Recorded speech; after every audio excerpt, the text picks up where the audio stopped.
Hello, Book Talk, and welcome to my next live author interview with Joy Rogers, author of her latest book is The Four Horsemen and Pan, which is like a really dark, Four Horsemen of the Apocalypse type in league with Lucifer. It's absolutely fantastic. So I'm going to invite her in without further ado, and let's hope that she is ready and waiting, and we can get going. Let's have a look. Joy, oh Joy, where are you? Okay, let's give it a minute. Hopefully she'll be along shortly. Oh, there we go. So I started reading Joy's book, and it does start with the action. Lots of fun. Oh, I think I just saw her. Joy. I'm sure I just saw Joy. One second, I'm going to be inviting my host along. There you are, invite Joy. And we will get going with our questions. Hello. There you are. How are you doing, my love? I'm all right. How are you? Good. It's nice to be in the same time zone for once as someone having a chat. So that's all good. So are you having any Jubilee celebrations this weekend? Not that I know of yet. Oh, okay. Play it by ear. Be a surprise. Yeah. That's always fun. Do something impulsive. At least we get 4 days off of fun. For those of you who aren't in the UK, the Queen has been in power for 60 years now. So 60, 60, something like that. 60, I think it's 50, because the last Jubilee we had 10 years ago. Yeah. So we get extra days off, and we get to party and have a good time, and basically wear red, white, and blue, and so that's fun. So, Joy, for people who don't know you on Book Talk, Foolish, tell us a little bit about you and your books. It's a little snapshot. Well, I write fantasy and science fiction. I'm heavily inspired by the works of Tolkien and his world, and so I try and live up to that legacy, which no one will ever shadow him. But I am from the north of England, so north of the wall, Jon Snow type. Oh, I love Game of Thrones. I could be here all night talking about that. But but we're here to talk about you, so that's okay. And my books, The Four Horsemen and Pan, are set in the big world of Noctonia, where a lot of things go on and a lot of things go wrong. So there are many books like that. I was just having a look at it today, and this is The Fourth Horseman and Pan. So it's part of a whole series, is it, I guess? Or just standalones within a particular world?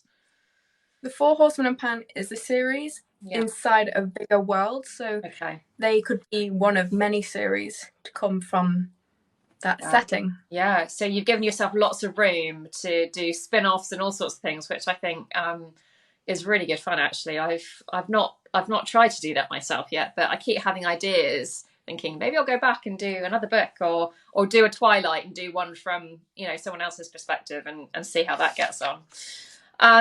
So before we get into more detail about your books and you, tell us how you found Book Talk.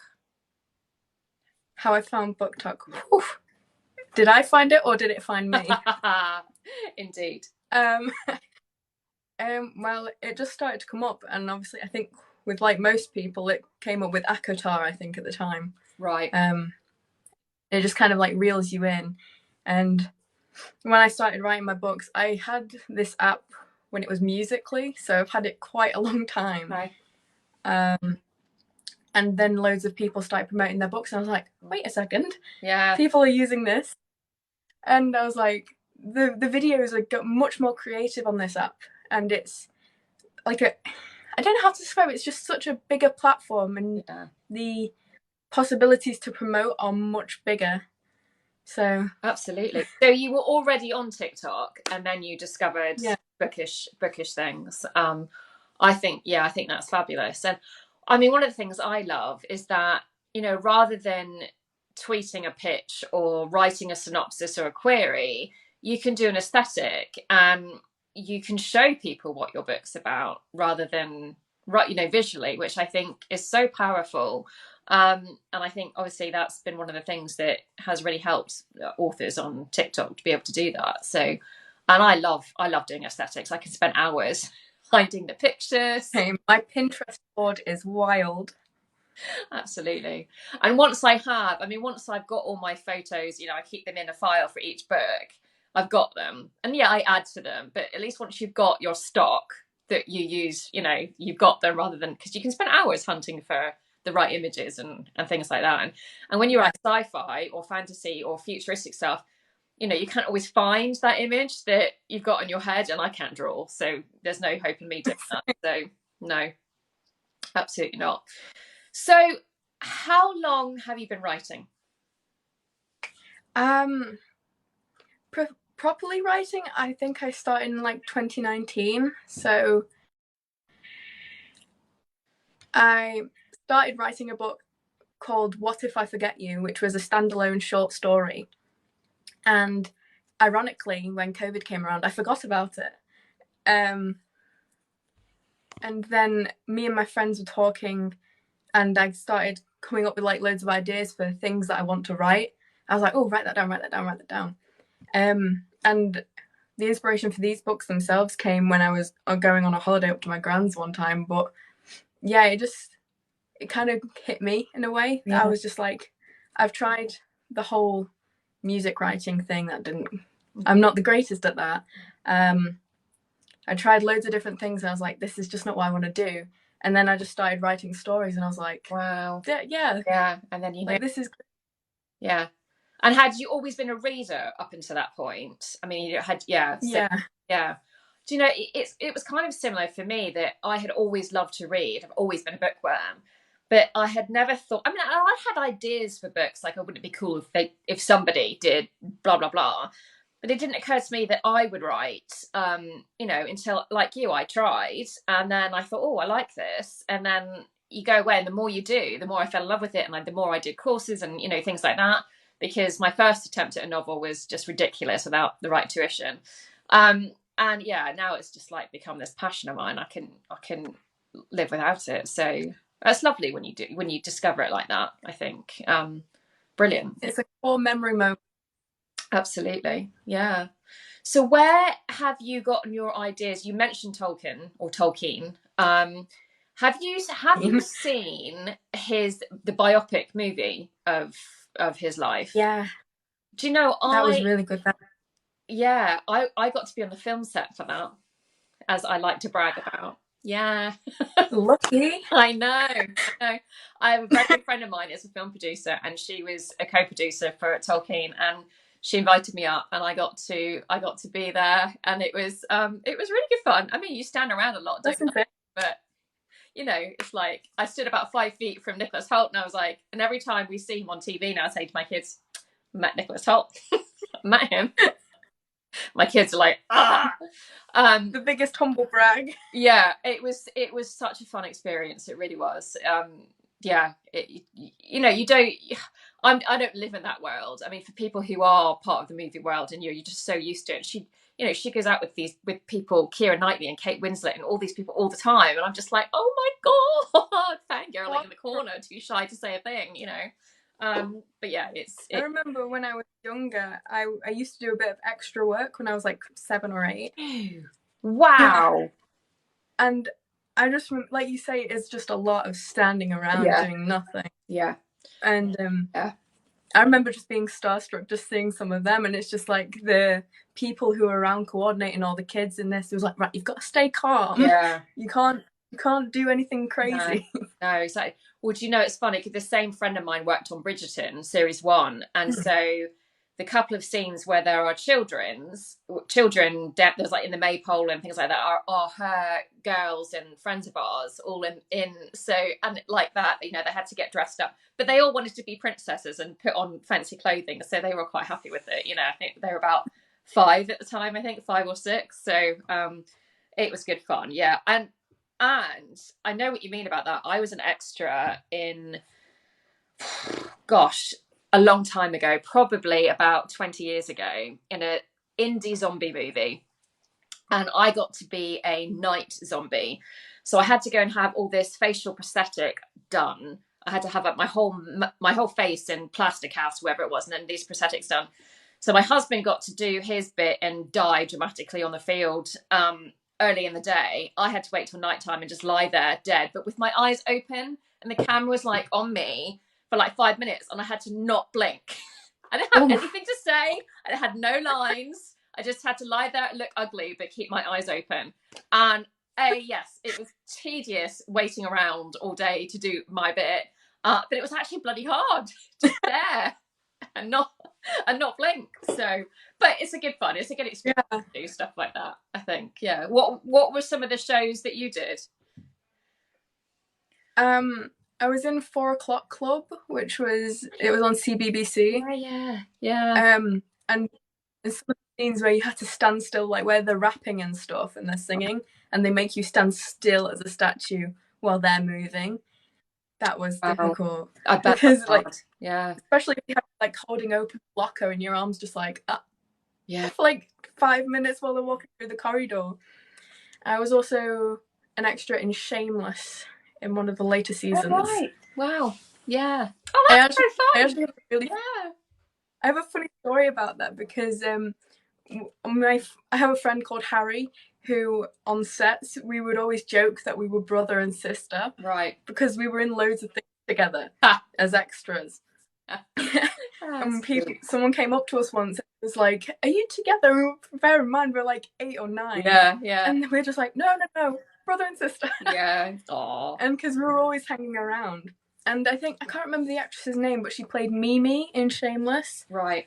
It was a freezing day, and she was stood in dressing gown, had a hot water bottle and everything, and she was like, come over here, get warm. Oh, that's so freezing out. Yeah. So did you want to pursue a career in acting? Like what happened? I'd love to go back one day. Yeah. I think at some point I just got I don't know, because I got made fun of for it a lot at school. So I think that just kind of pushed. Yeah, because no one ever believed that I did it, but you're not allowed to show photos from the sets. And so I couldn't show them any proof. Wow. And so they'd be like, yeah, sure you did. And I was like, no, really, I did. I met these people. And they're like, did you? And no one would believe me. So I just kind of stopped going after that. Shame. What a shame. How annoying. Children are poo heads, aren't they? They really are. Yeah. Nasty little pieces of work.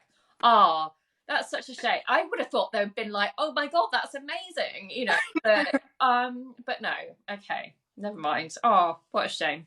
But at least, you've got some fun stories and some fun memories to keep with you. I think that's fantastic. Yeah, absolutely. So back to your inspiration. We talked about Tolkien. Now, have you read Lord of the Rings in its entirety? I have. You have? I'm impressed. A while ago, though. Yeah. I tried to read I need to reread. I was about 10, and I did get stuck in book 2, which is quite common, I think. I think I wasn't quite old enough for it. But I loved The Hobbit. Yeah. But yeah. Chef's. Yeah, he took forever to write that, didn't he? Yeah, The Hobbit was. But, I do have a gripe that they made The Hobbit into 3 movies. I don't think it needed to be 3 movies. I mean, I know why they did it, but no. I really liked the movies, but they did deviate quite a bit from the book. Oh, I don't remember. It's been so long since I've read the book that I don't remember. And really, I grew up with the cartoon movie of Lord of the Rings. And that's been the most impressionable on me. And I just remember the white horses coming out of the ocean, of the waves. That had an impact on me. And also like the Black Riders, just really scary in this cartoon, this animation version. It was, so I've always got a soft spot for that. I think I was quite young when that was out. And I think it kind of gave me one of my first introductions into that real menace and horror of the aspect of fantasy that you got there. But so besides Tolkien and Lord of the Rings, what else have you grown up with? What else has influenced you? What do you love? I think the real pivotal moment that got me into fantasy, because I don't think I could do anything other than fantasy. Maybe dabbling, but that is like my core passion. Was when I went to Robin Wood in year 5. And I won the archery competition. That's so cool. Yeah. I think at the moment I was just like, I want to be like this every day. Yes. I want to feel like this. And I also loved Robin Hood as well. Yeah. So that was just like, yeah, I bet. What a moment. What a moment. Oh, that's incredible. I love that. I really love that. Yeah. And Robin Wood, incredible place. Yeah. The best school ever. Yeah, I bet that was. So was that near you? Do you live relatively close to that then? I think it was about an hour and a half coach trip away. Okay. I think. Yeah. Oh, so much fun. And did they have like, I would love it if they had the actual, I don't know, I love the Prince of Thieves version with Kevin Costner, you know, when they've got the whole village in the trees, but also the booby traps that they can roll under, or the, you know, the booby trap. I mean, did they have any of that stuff going on as well? They had the piranha pool, which they tried to tell us had piranha. That we'd have to try and build a bridge across. Brilliant. And there was a timer, and that's when the piranhas would be released. Yeah. If we went out the pool, we were going to get eaten. Okay. Nice. They also had like a cave system, like it was fake caves that we had to crawl through. Yeah. A zip line as well, which was so fun. Yeah. And they had this saying, it's like 1, 2, 3, 4, kick them off the dance floor, and they would push you off. Go. Yeah. Oh, and they had this giant swing, so they'd hoist you up, and then they'd be like, right, chop the rope, and you'd go flying. Wow. So those were just amazing. Yeah, and probably part of you thinking, are they actually going to chop the rope? You know, a little bit scared. So that sounds incredible. Actually, I might have to go and visit that. Yeah, that sounds like a lot of fun. Definitely. Yeah. So, who do you have some more modern fantasy authors that you like to read? More modern? Not that I can think of. Yeah. It's funny. Yeah. So, do you like your fairies and your elves and your trolls and your orcs, and do you like all those different? Yeah. Good. Yeah. I really do like the high fantasy books. They are great. Yeah. And I think it's just the world building behind them as well. It's so complex, and it's like, how did your mind come up with it? Yeah. I do think with fantasy, and I think this is what can make fantasy hit or miss with people, and it does depend on how well that world is built, because you need your reader to understand it, you know, like it's their normal world, but without being exposition-y, which is hard. It's really hard to do that. You've got a whole system to build with money and politics and economy and, you know, so many magic. If you've got a magic system, you know, all of that. So tell us a little bit about the Four Horsemen and Pan. What is your elevator pitch, if you've got one, or just ramble on if you don't? It'll become rambles very quickly. That's fine. We'll do that. Well, the Four Horsemen and Pan is set in a different version of our own world, obviously. We start in a fictional town called Barton, which is a Scottish border town, and this actually all came about, like I said before, when I was going on a holiday up to my grand's. I saw this old, like, broken down telephone box, and I thought, like, what if someone was in there trying to get a hold of someone desperately, and it just kept going, like, the line kept going dead. And ironically, I started with, like, the end scene, which then worked its way backwards. Wow. And as well, TikTok's very helpful with, like, inspiration, and it comes to you when you see videos, you're like, wait, that would work. Yeah. So, like, this. But basically, the girl, Pan, she grows up with the Four Horsemen, unknowingly, in this Scottish border town on Earth.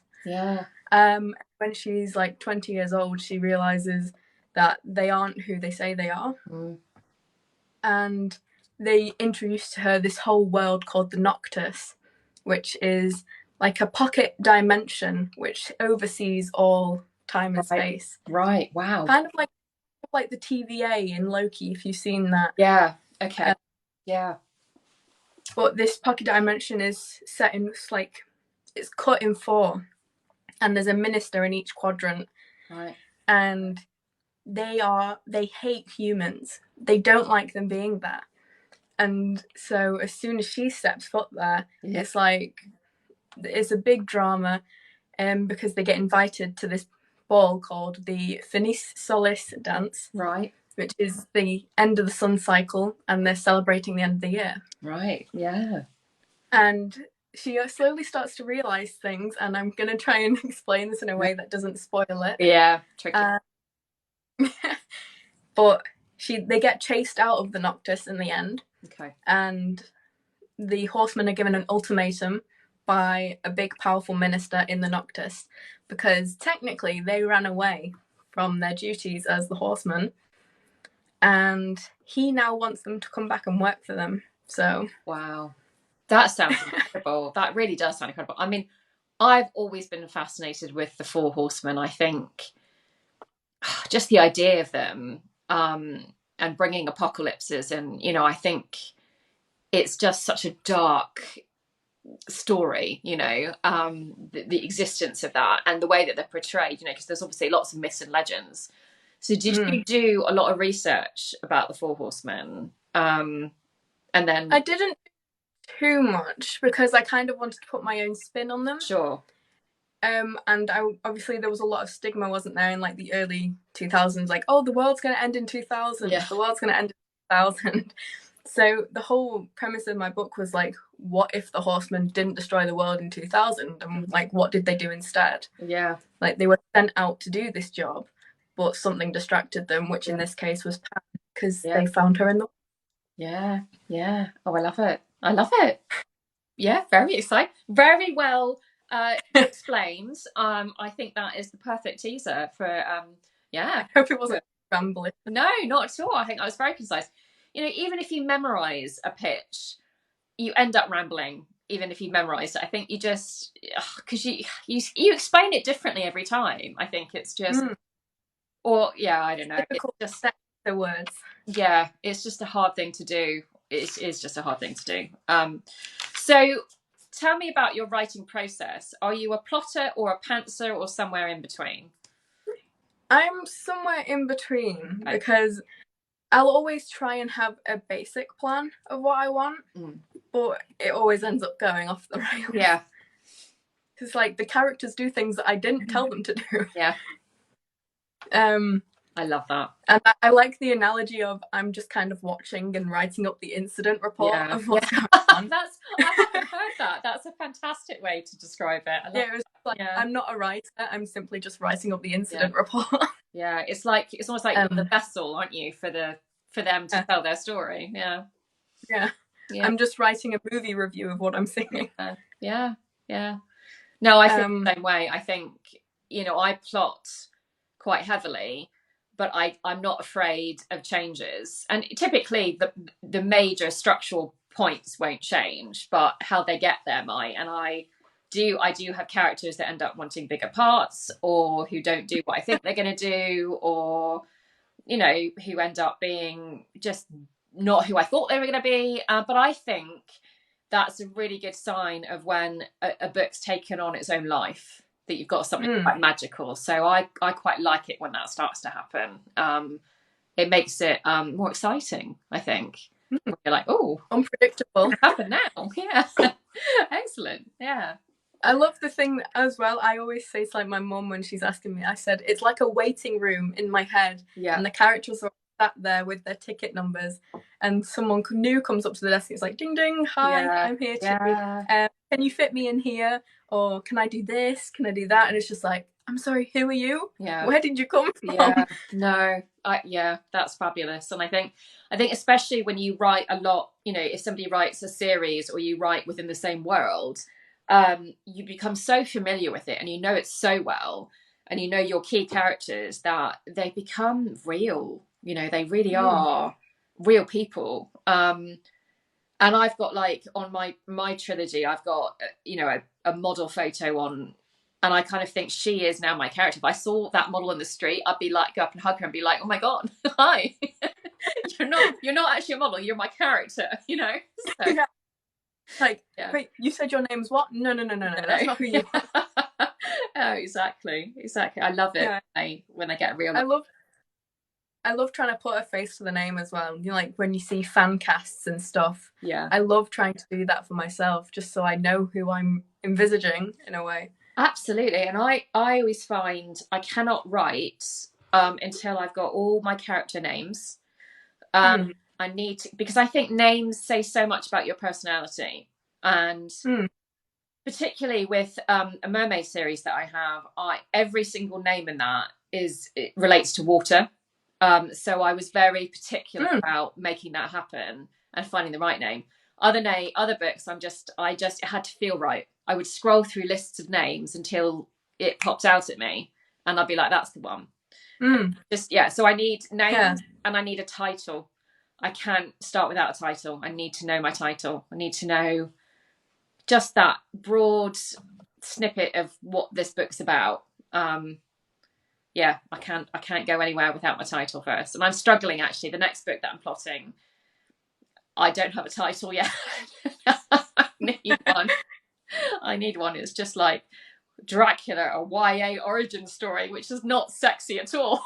I need to come up with something else. I may ask Book Talk for a bit of brainstorming on that one. We'll see. So do you have you made a lot of writer friends on TikTok or elsewhere that you lean on for support or ask for advice, or are there any particular people that you feel that way about? I actually feel quite out of the loop when it comes to writer talk and book talk. Right. I don't have many book talk friends, which is so painful because I see all these people doing great collabs and I'm like, I need to get out there. I need to make some more book talk friends and writer talk friends.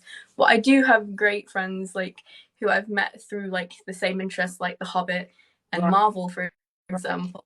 I have them and I do talk to them quite a lot. Yeah. And I have one in particular who I think is actually watching right now. Called Cherry. And she's been one of my greatest cheerleaders for this most recent book that I've just finished. Yeah. I hope she hears it because she has been such a crutch for me.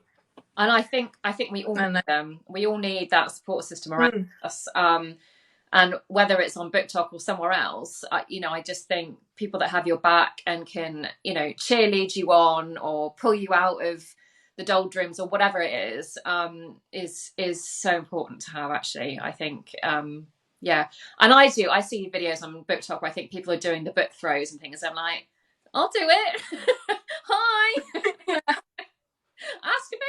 Fine, And it's like when everyone was doing the 777 challenge and I had seen it so many times and I saw one video and I was like, and they were like, oh, well, I'm sure everyone's been tagged by now. And I was like, I haven't been tagged.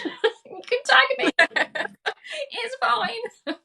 So I know what you mean. Yeah, it's funny because I haven't been here. Well, I've been here a year now, so I guess it's longer. We had a big influx earlier in the year, I think, of authors. But I think I spent most of my networking making author friends on Twitter, actually. So I've got my support network there, but I'm everywhere, to be honest. They always say do one platform and do it well, but I'm everywhere. That's just me. So it's like that jack of all trades thing. It's like a jack of all trades, but a master of none. But always better than a master of one. Yeah.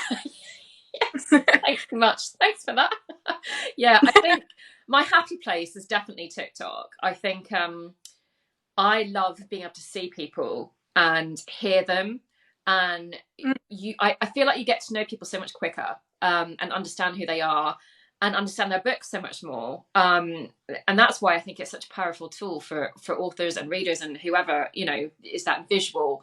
Our younger generations are visual, instantaneous gratification, all of that, so it works. Just and I love that young people are still reading. They're not just on Netflix all the time. So makes me happy.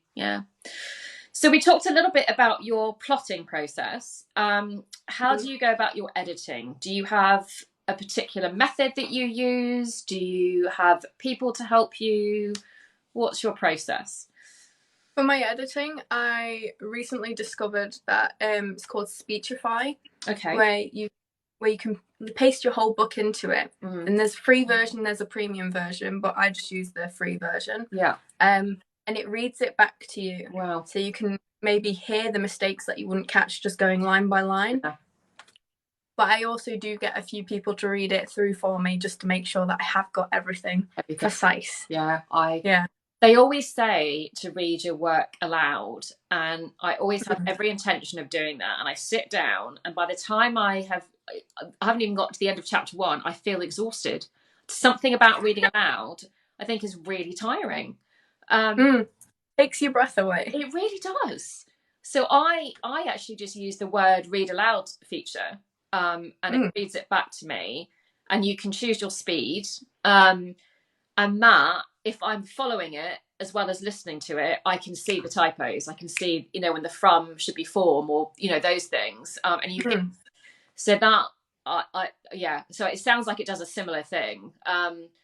Another free app called the Hemingway app, where you can plug your whole book into it, and it will tell you your breakdown of like complicated sentences, your adverb usage, and it will highlight. And obviously you can choose what you want to do. It will give you your percentage and what you should be aiming for. So you can choose what you want to change or not change. So that's quite a good, if you're not using a professional editor, for instance, it's quite a good way to just see that in a top level and think, oh, maybe I'm doing that too much, or I'm not doing that, or, yeah. That sounds good. Yeah, there's a couple of things like that. There's some that you have to pay for, this one you don't. So it's quite useful. Yeah, definitely. Editing, yeah. Do you have any Easter eggs in your books? Easter eggs? Easter eggs. Like what? Like, give me an example. Like, just little hidden things that you might put in every... So, for instance, in my book, there's always somebody... So I've got 6 published books at the moment. Somebody will always say, with great power comes great responsibility, because Spider-Man is my favorite superhero, and I love that line, and somehow that will always come up. So I think unless you know my style very well and that I love Spider-Man, you wouldn't necessarily pick up on that, but it is in every single one of my books. I now challenge you all to go and find it. So things like that, like little hidden things that really are for your own amusement rather than anyone else's, I always try and put a Hobbit reference in there somewhere then. Yeah. I like that. That's good.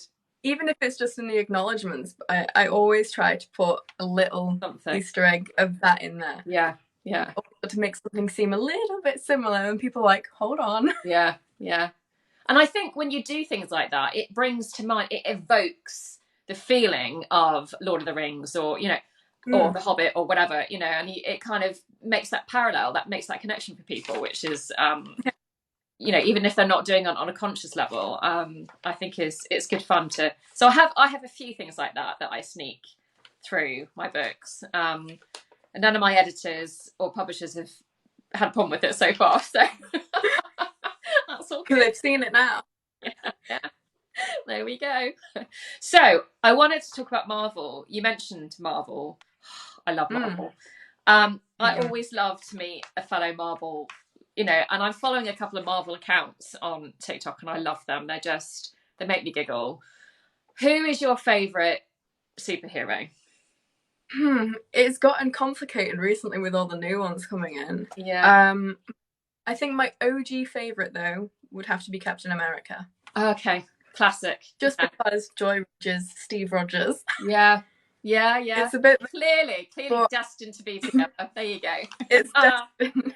But obviously, as you get older and your style changes, and I'm like, I like Loki, I like Thor, but I do like Moon Knight recently. He is just amazing. Yeah.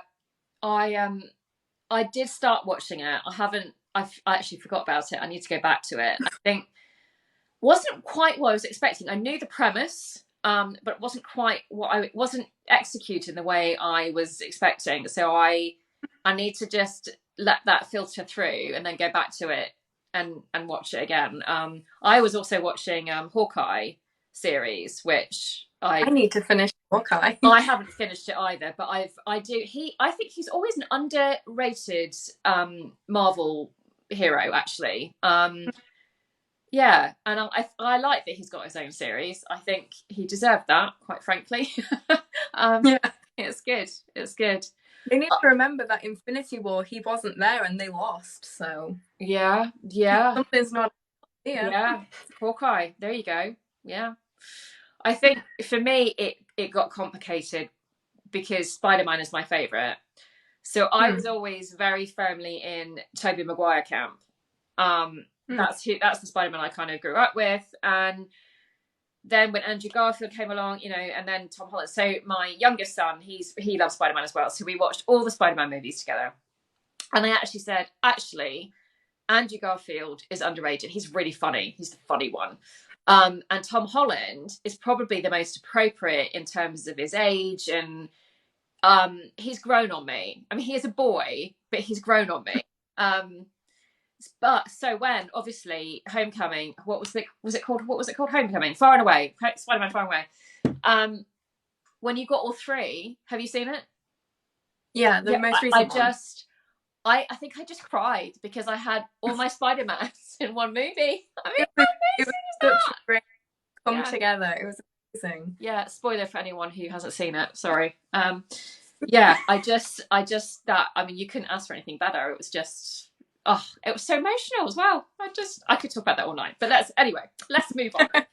Okay. Do you have? So, how many books have you written so far?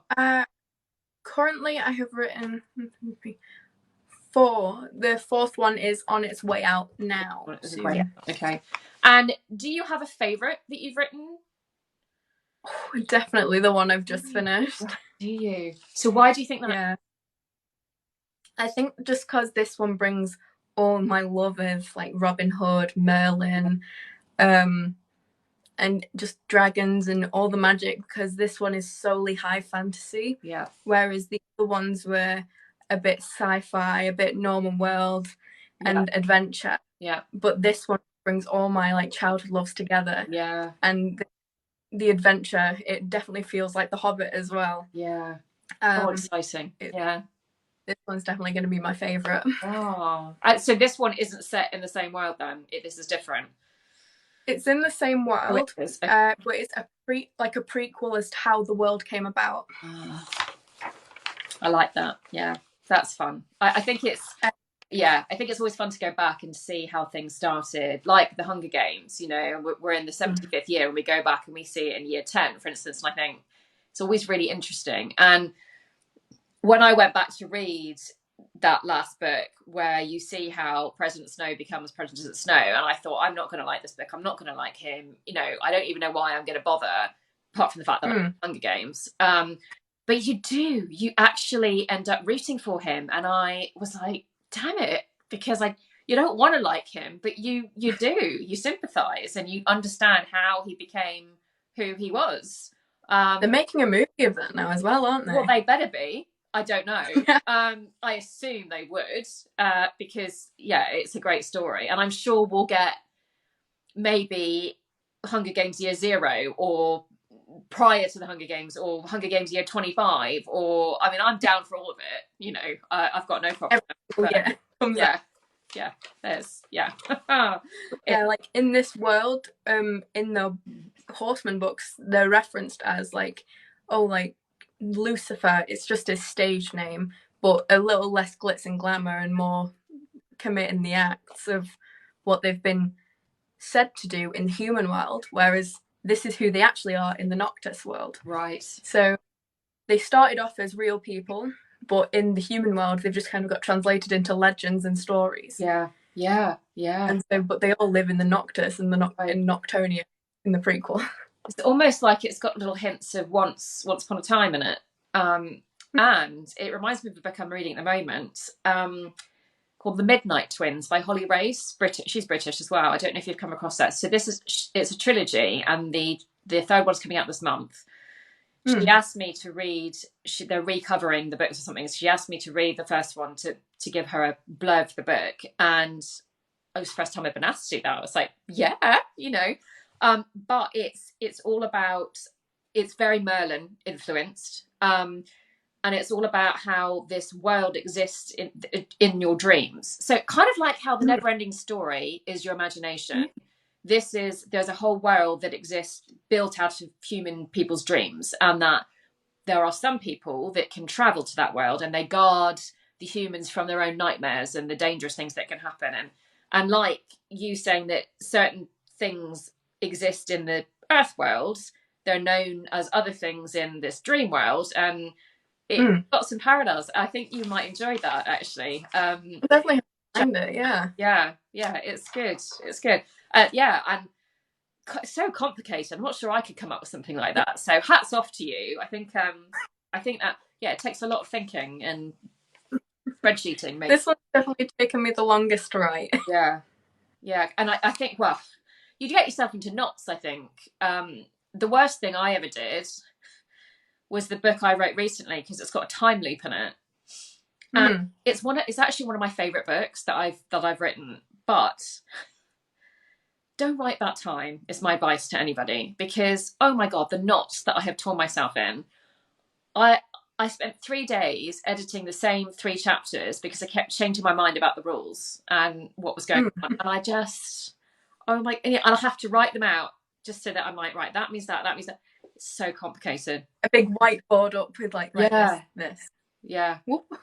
Well, I've written them all out in case my agent says to me, well, what about this? And I'm like, yeah, but that's because blah, blah, blah, blah, blah, blah. So I had to really make sure I know the answer to everything. Otherwise it comes across as confused. But yeah, I don't think I'm going to do that again. So Originally I was thinking of doing like a time jump. In one of my earlier videos on my TikTok, I had like the Circle of Death in the 4th Horseman and Pan books. And then I looked back at it, I was like, no, don't do it.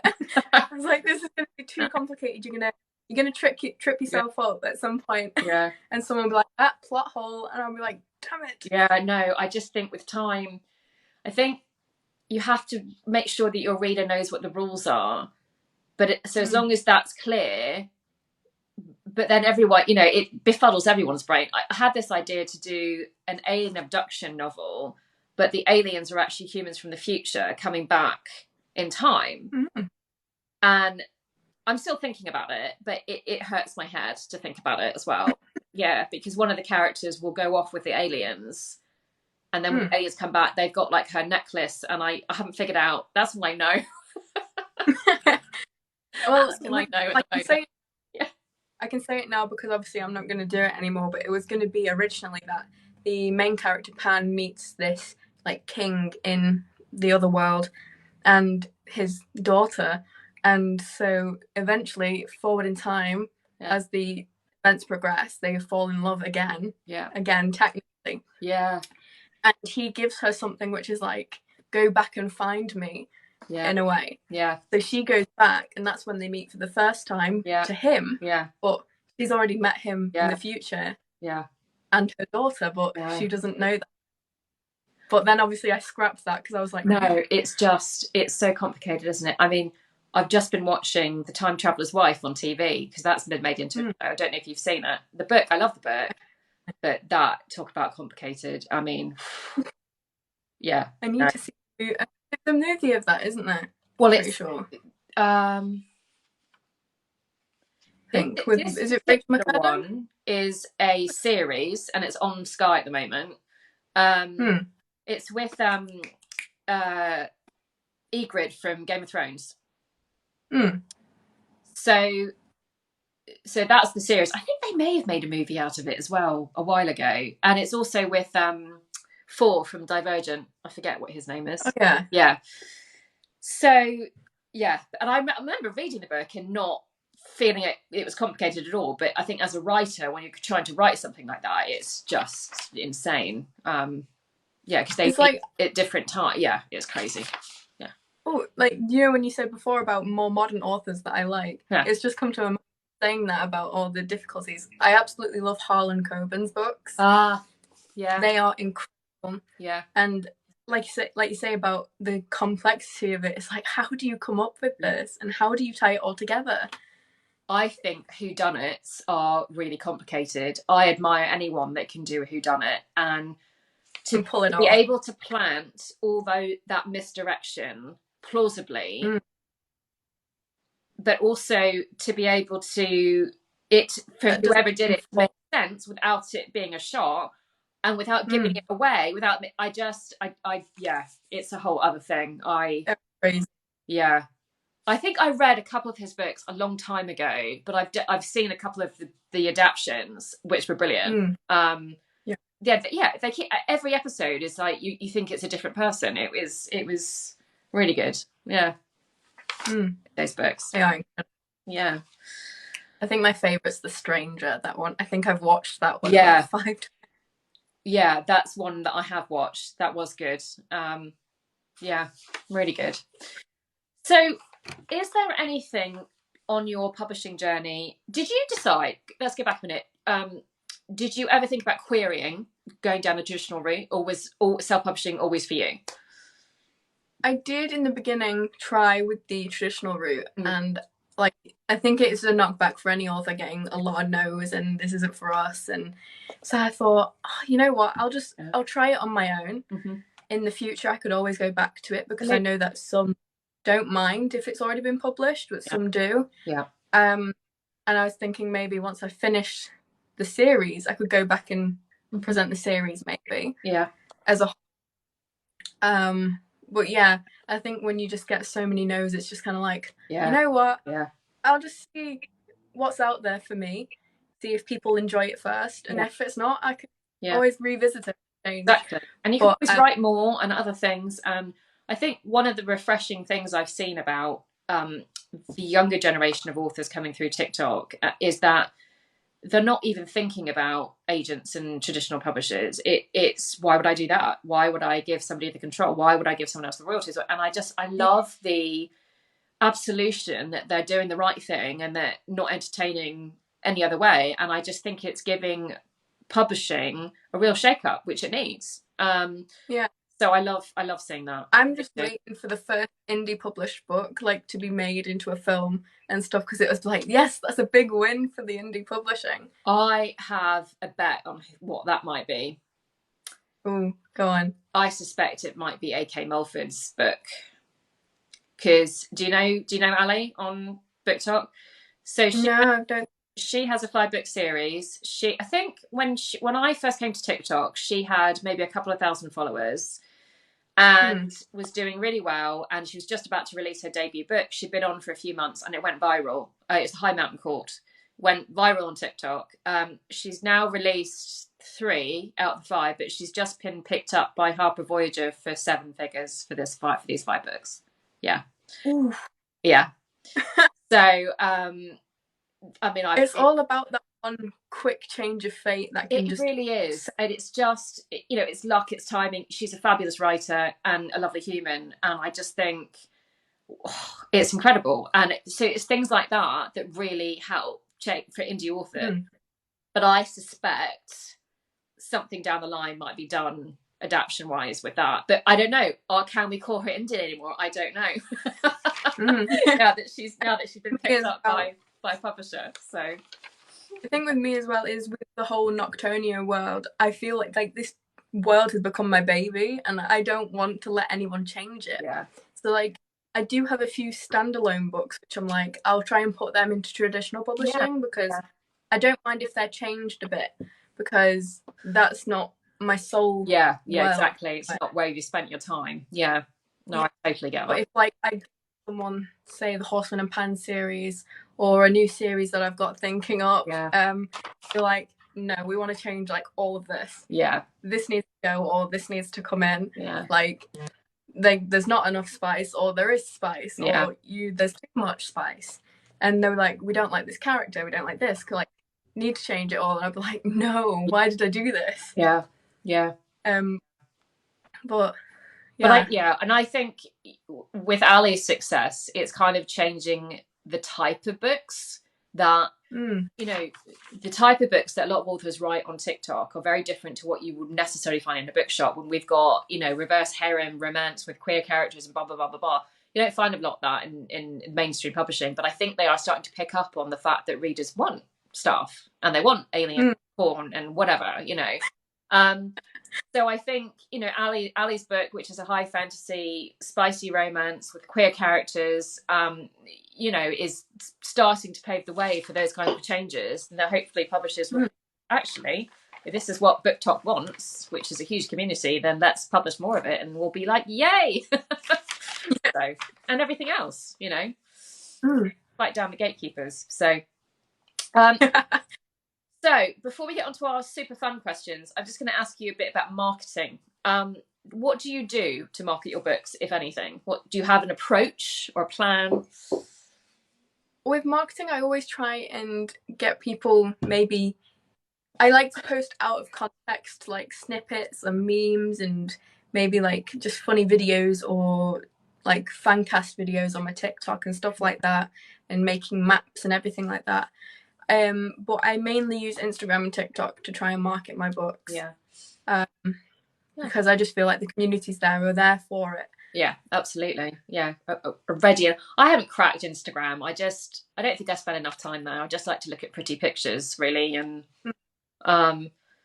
yeah, I mean, I have a post that I post out every day, but yeah, I have a blogger / author friend who is quite big on Instagram. She says it's all about engagement, that once you post, you spend time, that helps. But you know, we haven't got time to be everywhere.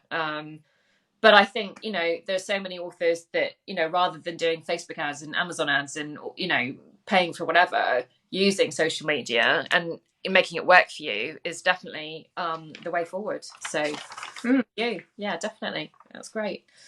All right, I've got some fun questions for you. I think I might know the answer to a couple of these already, but we'll start. What would you say is your mascot or spirit animal? A mascot or spirit animal? Ooh. I really like robins. I think robins are quite for me because obviously, like I said earlier, Robin Hood, Robin Wood, and I always see robins everywhere I go. Yeah. Oh, I love that. That's lovely. I did the Harry Potter quiz as well, and my Patronus was a robin. Right. And I was just like, yeah. I have a little robin that lives outside my study window, actually. That's really nice. I like that. Okay. If you could only drink one drink and eat one meal for the rest of your life, doesn't have to be a healthy choice, just putting that out there, what would you choose? Drink wise, I'd probably say Diet Coke, because that's just I love it. Yeah, I'm down with a Diet Coke. I get it. And at the moment I'm absolutely obsessed with tacos or nachos. They are the best thing. They are very warm. They are my favourite. Yeah. The universal, technically. There you go. Awesome. Okay. What is your favourite colour? Favourite colour? Green or blue. Green or blue. And have you got any pets? I have a dog called Mary. Oh, of course. Love it. Of course. I know the answer to this one, but I'm going to ask you anyway. Are you Marvel or DC? Marvel. Yes, there we go. I thought as much. And have you got a favourite dinosaur? Favourite dinosaur? I love the Diplodocus. That's my favourite. Yay! High five! Do you know, I added this question on after speaking to, I don't know if you know Derek Bourne, author of Dino Rift. So he's it's kind of like a Jurassic World type book, and I thought that's really fun because most people do have a favourite dinosaur, and I think I'm going to add that to my fun questions, and it's good. Okay. Do you have a favourite Christmas movie? Favourite Christmas movie? The Grinch. Oh, nice. That is a classic, isn't it? I love Whoville. The aesthetic of it is so warm. I love Dr. Seuss. I think he's great. Sad that of the Polar Express. Yeah. When my kids were young, we watched a lot of that, and but normally I go for like Gremlins because I'm more of a horror girl, so you know, give me Gremlins or you know, something like that. Okay, what 3 books would you give to an alien? I think this one's going to be very easy. The Hobbit. Okay. My book, The Dragons Okay. of the Vale, coming soon. Yeah. And I've got one on my bookshelf. I think I'd give them La Morte d'Arthur, which is about Arthur and Merlin and Camelot. Nice. I think I'd give them. Yeah, I like. They're going to learn lots of myths. I like it. Mm-hmm. They're going to think dragons are real. Yeah. I remember someone saying in like 100 years' time, people are going to think Harry Potter is the Bible. Yeah. And think that this is real.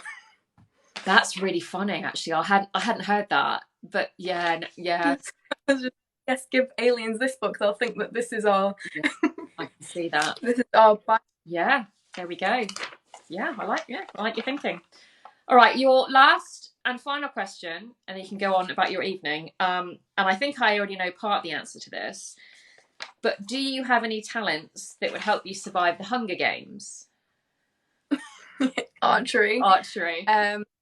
Although I'm probably not as great as it as I was, but archery. If there was horses in the arena, I'd be pretty good at horse riding. Yeah. I'm also very good at identifying plants, so I suppose I would be pretty good at foraging. So would you be able to identify what not to eat as well? Probably, yeah. If in an under pressure situation, I'd probably be able to. Yeah. Okay, I'm going to be on your team. I've got nothing. Identify poisons. Yeah, I can swim. I'm a really good swimmer, but apart from that, yeah. I scream at a bee. I'm terrified of bees. So if there was a bee, could you imagine? That would be awful. That would be my worst nightmare. Instead of a bee. I've only got over my fear of bees. It's just like, they're not going to hurt you. They're not going to hurt you. They're not going to hurt you. I turn into a 3-year-old and I scream. The kids. So when my youngest was about 5, he walked into a hedge and he came out with 4 wasps all tangled in under his t-shirt, stung 10 times maybe, and he's got no problem. And I'm still traumatized. And I'm like, they all laugh at me. I mean, if we're eating dinner outside, and I just get up and I run and I scream, and they think I'm ridiculous. So I can't help it. I can't deal with bees and wasps. No. I'd be terrible when I'm a celebrity one. Yeah. No, I wouldn't. Don't think I'd do well on that show. Maybe for a night. Emma Collins. No, I want to go home. Yeah. No. Yeah, that show's not for me. No. All right, my love, I'm going to let you go, but thank you so much for coming to talk to me. It has been a joy to get to know you better. See what I did there. And chat with you about your books and your journey and all of that. And when you've got the next one out, do come back and have another chat and tell us all about it, because I'd love to hear more. And that's fantastic. Yeah, good. All right, my love. Having me. Yeah. Until next time, we'll see you soon. Okay. Bye. Bye. And that was Joy Rogers, awesome author of fantasy books, and you've heard she's got new stuff coming soon. So I hope you check out her stuff. And remember, if you want to be the star of my show, all you have to do is go to the Google form in my bio and apply, and I would love to have you. Until next time.